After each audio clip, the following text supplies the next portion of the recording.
Hello everyone, I hope you're doing well. My name is Pramod Pandey. I'm a faculty for this IFRS summary course and I'm also faculty for this law paper at KKDL. In this lecture, we will talk about one of the most important standard that is there as an IFRS 33, IFRS 13, fair value measurement, right? We will talk about the objective rules which you need to know because ultimately this standard is one of my favorite first thing. Second thing, it is easy. Third thing, it is important one, okay? So you just need to go through the rules and then prepare yourself in the best way possible, right? So IFRS 13 provide a single framework for measuring the fair value to improve a consistency and comparability across the financial statement.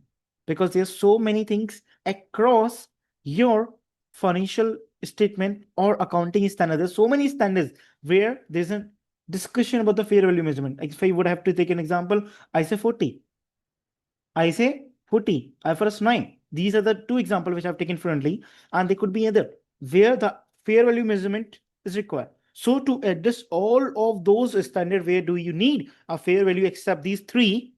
Here it is not going to apply. Except these three, what are the other are there, including 40 and IFRS 9? That the standard that we're going to learn is going to measure the fair value for them. So those requirements, there's so many standards, like more than 20, 30 standards to make a consistency rule to measure the fair value measurement. This standard comes into the place, right? So IFRS 13 will provide a single framework for measuring the fair value to improve the consistency and comparability across the financial statement. But again, the IFRS 13 will not be applying on the share-based payment, inventories, and value units because they do have their own mechanism to calculate the fair value, right? Now, definition of the fair value. Fair value is basically, ultimately, if I just being very vocal about and try to know, suppose if you want to buy a asset, you will be paying something for it. Suppose you have to pay off your liability. So for that, you also will be paying something for it. So that something is already there in a market. So the exist price, the exist price to sell an asset, or it is a price paid to transfer a liability. Is it clear? So something which is basically exists in a market, which you will be paying to buy an asset, which you will be paying to transfer a liability in an orderly transaction. Orderly transaction means the normal transactions. In an orderly transaction between the market participant at the measurement date. So there would be any specific date. And this transaction is going to be your ordinary transaction, normal transaction without a related party transaction. And whatever the transaction which is taking place at the measurement date, it should include your market participant, the buyer and seller, right? So if there would be a buyer and seller who are doing a transaction for a specific date like today, and they're doing an orderly transaction, the transaction which should have been done, such as these with this requirement, and whatever the price that they are paying to get a asset, what are the price that they're paying to transfer the liability, this is nothing but the fair value, okay? Now, what does an orderly transaction means? If it is not a related party transaction, it is not a forced or urgent sale. In that case, this would be a orderly transaction. Parties must have a knowledge of the good or for what they're transaction. Unit of account must be accounted appropriate. What does it mean? Suppose if someone is taking 100 units, suppose if someone is taking 1 lakh unit, so that is also there. The consideration of taking someone who is taking higher unit would be there. Okay, so orderly transaction requirement are there. Orderly transaction means something which is genuine rough transaction without a related party, without a no force sales and urgent sales.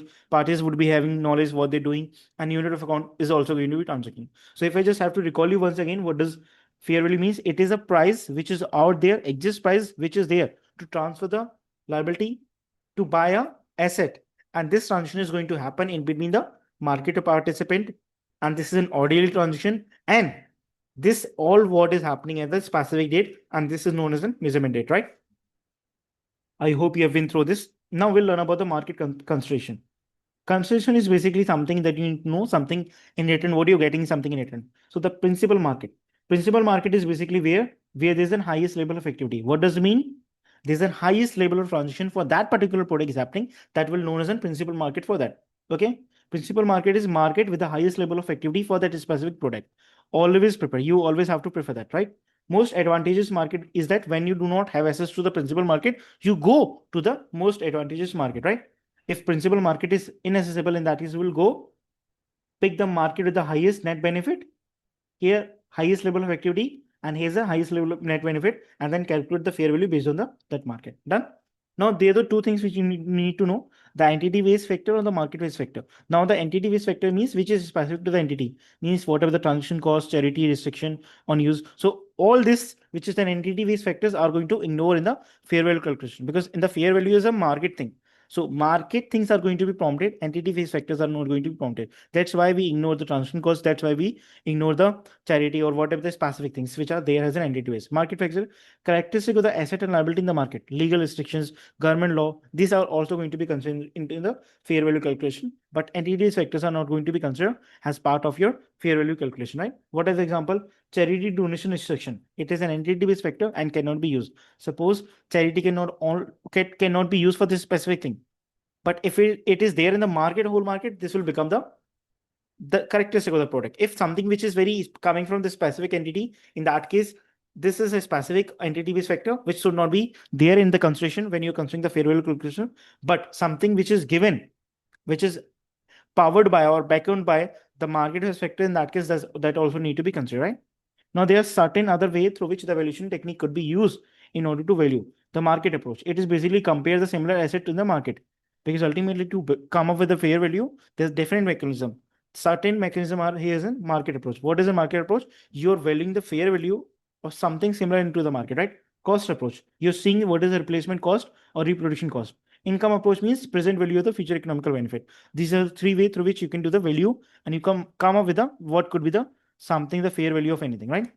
Now, principle is saying that you have to promote the market-based factors. You have to discourage the entity-based factors. Just to discourage the entity-based factor, you would ignore your transaction cost. You will not be taking this into the fair value consideration. Suppose if there's certain things has been given and you have to calculate the fair value of anything. So in that case, you would be having three label tests, which is again an important one, which you need to take care about. What is an important three label test is that label one is the highest reliability. What is that?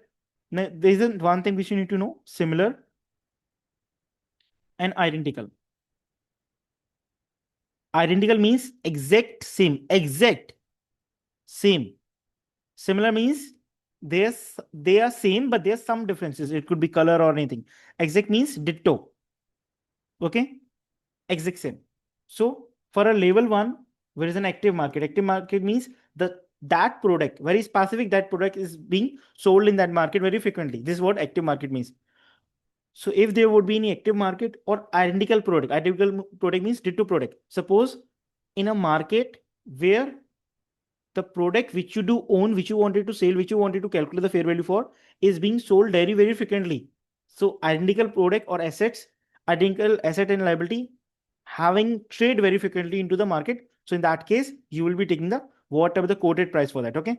Suppose share or stock exchange price, right? Moderate reliability. In that case, what do you mean? You do have an active market. Inactive market means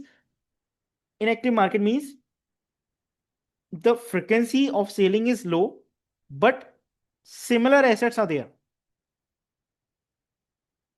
Hello, sorry, listen. So inactive market, but identical product and similar assets are there for an active market, because ultimately if similar assets are there, active market there, but there's a change in the products. In that case, you have to change something in a quoted price. What are the quoted prices are there? Hana? If suppose there's an inactive market and identical product, because the frequency is not there, so in that case, you also need to adjust it. So whatever adjustment you have to make into the quoted price, when you would be having an active market but identical good, when you would be having similar goods in an active market, right? So in that case, real estate. The example number 3, lowest reliability, where you just have to, you will not be having any other things. You will not be having active market. You will not be having inactive market. You will not be having identical goods. You will not be having similar goods. In that case, what do you need to do? In all of this situation, what do you need to do? In that case, you will be doing certain things, such as you will put on your management assumption or estimate. It is based on the management assumption and estimate. The fair value which you will be calculating the label 3, it will be based on the management assumption estimate. It is nothing but the present value of the future cash flow. It could be that way, or it requires the detailed disclosure about what are the assumptions which has been made by the management, what if the sensitive analysis has been done by the management or not, or if there would be any changes in the label from 1, 2, and 3, that also need to be there. And recurring or non-recurring, whatever the item you're selling on is very recurring nature or non-recurring, right? Is it clear? For a non-financial asset, it could possible that you are taking the value of the highest best alternative. Highest best, suppose there's an asset which can be used different way. the highest benefit which is giving, that benefit we can take in order to calculate the fair value, but that should be meeting three criteria: whether it is legally permissible, can we use that benefit in legally, can it be physically possible, can it be that benefit be possible through the asset which we do have, or whether it is financially feasible. If these three things are meeting, in that case we can use that asset that way. Now for fair value of liability, what you need to do, you will always use the quoted price if active market is there and exists liability is there, because ultimately liability is for one, for other it will be asset. So what is the asset value, that will become the liability. If liability is someone else asset with an active market, use the adjusted asset price. Otherwise, you have to calculate the future value. You have to calculate the present value of the future cash flow following using the two-way. This is a sum that you have to do, and whatever the percentage that would come as in sum, you have to discount the future value, and that how your present value would come. Okay. So what are the two rates that you're going to use? The current market interest rate and entity own creditworthiness. So these are the two rates which you will be using, and you will be making the sum of the two, and then we'll calculate the discount your future value so that present value could come. Okay. And this is something could become your fair value for the liabilities, right? This could become your fair value of liabilities.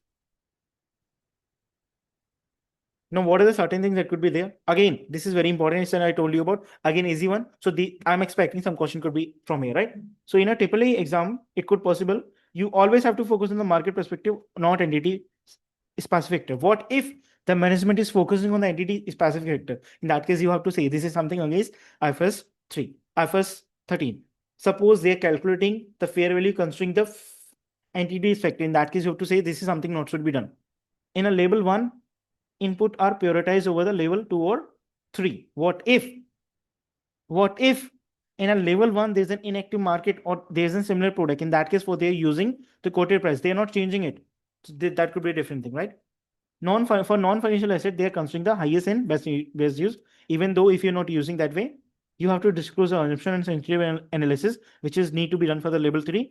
And whatever the transaction cost should be there, transactions should be orderly, not forced by the related party. These are the certain things which you need to take care about for your focus point. With this, we are done with this IFRS 13 standard.